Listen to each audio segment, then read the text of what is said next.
দীর্ঘ বছর পর ট্রাইব্যুনালে আত্মসমর্পণ করেছেন মানবতা বিরোধী অপরাধের মামলায় প্রথম ফাঁসির দণ্ডপ্রাপ্ত পলাতক আসামি মাওলানা আবুল কালাম আজাদ। বুধবার সকালে আত্মসমর্পণ করতে ট্রাইব্যুনালে যান তিনি।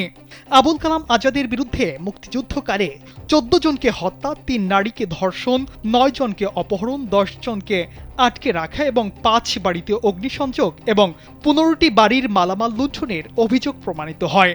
তার বিরুদ্ধে ঘোষিত এ রায়ের মধ্যে দিয়ে যুদ্ধ অপরাধের প্রথম কোনো মামলার রায় ঘোষণা করা হয়। তবে পলাতক থাকায় তাকে ট্রাইব্যুনালে হাজির করা সম্ভব হয়নি।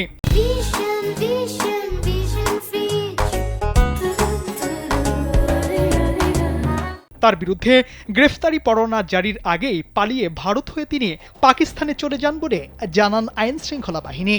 এর আগে 2013 সালের 21 জানুয়ারি আন্তর্জাতিক অপরাধ ট্রাইব্যুনাল 2 এর চেয়ারম্যান বিচারপতি ওবায়দুল হাসান তাকে মৃত্যুদণ্ডের রায় দেন। জানা যায়, গত বছর নিজের সাজা স্থগিতের জন্য স্বরাষ্ট্র মন্ত্রণালয়ে আবেদন করেন আবুল কালাম আজাদ। ফৌজদারি কার্যবিধির 401 ধারা অনুযায়ী এই আবেদন করেন তিনি।